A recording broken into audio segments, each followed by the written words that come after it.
Hi everybody, it's Laura. Thank you so much for joining me on my channel.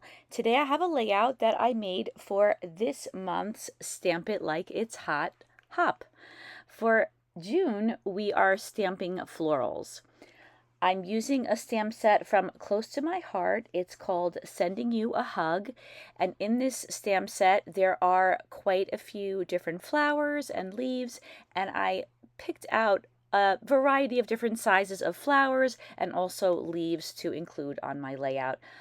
I was trying to use my stamping platform, which I've never used before. I purchased it and didn't end up using it, but I couldn't figure out exactly how to use it, so I'll have to save that for another day. That's one of my goals. I would really like to try and use it, but for this layout, I'm just going to use a good old-fashioned stamping block and some StazOn ink in jet black. I'm stamping on 80-pound smooth white cardstock, and you can see I stamped a whole bunch of images. Some came out better than others, and I figured even if I made a few extras, I could always use them on another layout. There are dies included in this kit, so I'm using the dies to cut out all of my flowers and the leaves as well. And I love to use a little bit of washi tape to hold the dies in place so they don't move around as I'm die cutting. I'm going to add some color to all of these die cuts with some Shimmerz Paints. I use 3 different colors. I use a number of shades of green, a number of shades of pink, and then later on I'll use a couple of shades of yellow. And I have a whole bunch of matte medium on my fingers from another project that I'm working on, so please excuse that. I do clean my nails off later, but right now I am in the creating process and I'm just plugging along. So I used some shimmers in Olive Branch. I also use a shimmers called Bamboo Leaf. And then I use a Vibez called Wild Spruce Chase. I like to use several shades of the same color. I think that helps to create some dimension and a little bit of a more realistic look whenever I'm painting things like leaves and flowers. For the leaves, I tried to make them a little bit darker at the base and a little bit lighter toward the ends of the leaves, and then the center of the leaves also can look a little bit darker. So if you don't have a lot of different shades of the same color, you could always add white, and you can also layer colors like this on top of each other. So if you put more than one layer in one area and not in another, it will look a little bit darker, and that will give you some variation. Now I've moved on to the flowers, and I'm once again using a couple of different shades of pink. I'm using a Shimmerz Spritz called Cotton Candy and Taffy Hour. I'm also using a Shimmerz called Moulin Rouge and a Creameez called One Hot Mama.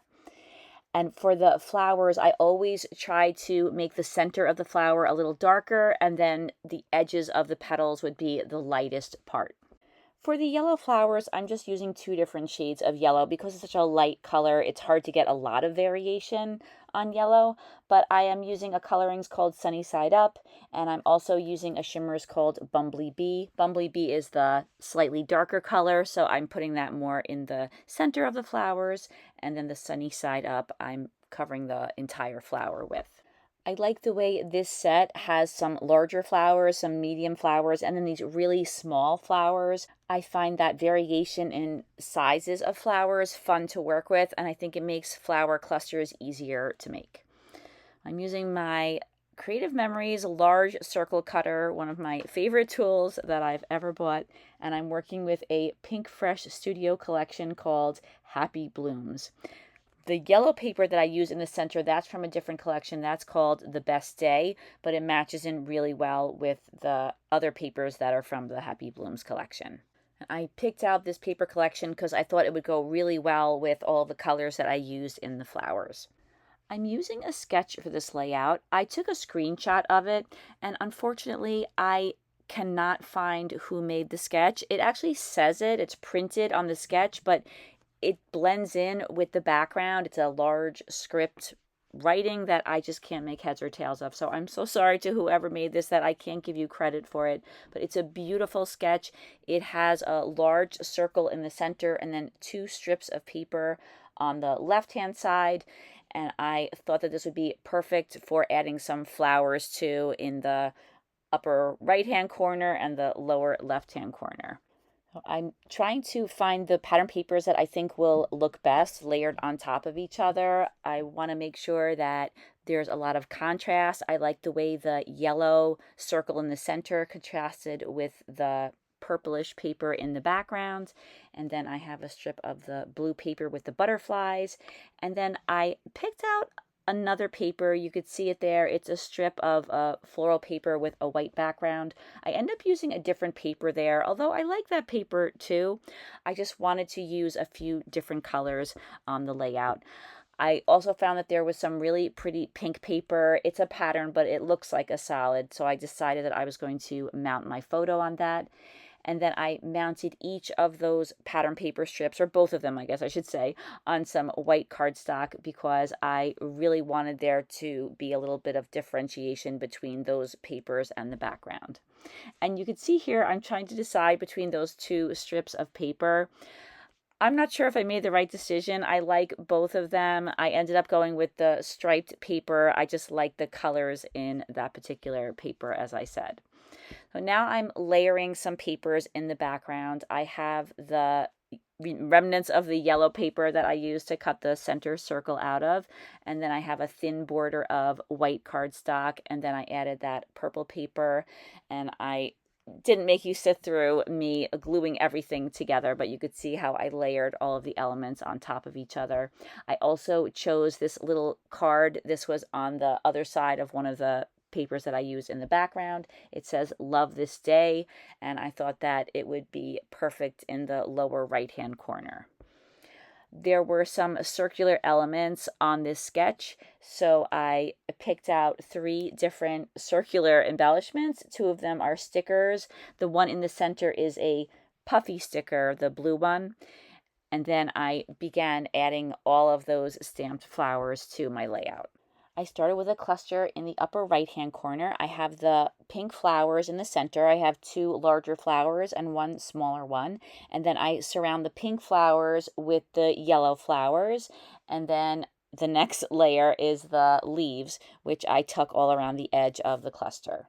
Then I do the same thing in the lower left-hand corner. I bring in the different size flowers and the different colors, and I arrange them in a very similar way. I also create a cluster in the upper left-hand corner. A little bit later on, I end up taking that cluster away. Sometimes more is more, and sometimes it's not. Sometimes I feel like I can overdo it. And I thought that the 2 clusters of flowers across from each other on the layout were more than enough. The one that I put in the upper left-hand corner, I thought that it made the layout look a little bit too square, like the flowers made a kind of a boxy look rather than a nice flowing look. So later on, I am going to take those flowers away. I don't use a lot of foam on this layout, but I do add a little bit of foam to the backs of just the 2 smaller pink flowers, just to give the flowers a little bit of dimension. The flowers did curl up a little bit because I added the paint, but I actually really like the way that looks. I like the way the flowers aren't perfectly flat. I think that little slight bit of dimension adds a nice look to the layout. I add a couple of the smaller flowers around the outer edges of the clusters. And I'm still trying to figure out how to get that cluster on the top of the layout to look the way I want it to. I added a puffy sticker that's a butterfly on the card that says "Love this day." And then I added a pink circle to the back of the puffy sticker because the puffy sticker was a little bit smaller than those other 2 regular or paper stickers that I had on the layout, and I wanted them all to be the same size. So this is where I decided I was going to take off that 3rd cluster and I was going to add some photo corners. I used an EK Success photo corner punch, and I punched those photo corners out of the striped paper that I have on the left. I wanted to use that really beautiful royal blue color, just so there'd be touches of that in other spots on the layout. I found a butterfly on one of the pattern papers, so I fussy cut that out, and then I added it to the cluster on the lower left-hand corner. Then I add an extra leaf and an extra small flower to the cluster on the bottom, just to kind of round it out a little bit. I really like this title that said "Hello," so I decided to put that in the upper left-hand corner. And even though I didn't want a flower cluster, I thought it might look nice to embellish the title with just a few flowers. So I picked out a small pink flower and then one of the half yellow flowers, and I think that that's enough flowers in that spot. And the mom in me has to note that there's part of her dress that looks like it's a bare area, but it's actually like one of those ice skating costumes that it's actually covered in material, but it gives an illusion that made me do a double take when I first looked at the photo. So now I'm adding some enamel dots. I'm using white enamel dots. I put some on the photo corners. You can't really see the photo corner on the bottom, so I decided not to put one there. And then I put one on each of those circles at the bottom of the layout. And then to finish off the layout, I thought I would add a little bow, and I decided to add that on that center circle. And that's the very last touch. This layout is complete. Here are a couple of close-ups. Thank you so much for watching, and thank you very much for watching all the way to the end. I hope this video might inspire you at some point to get your stamps out and try stamping on your scrapbooking layouts. Please don't forget to look in the description box where you'll see a link to the playlist where you could see all of the videos for the Stamp It Like It's Hot hop. I hope you have a fantastic day, and I hope to see you guys again soon on my channel. Take care, everybody. Bye-bye.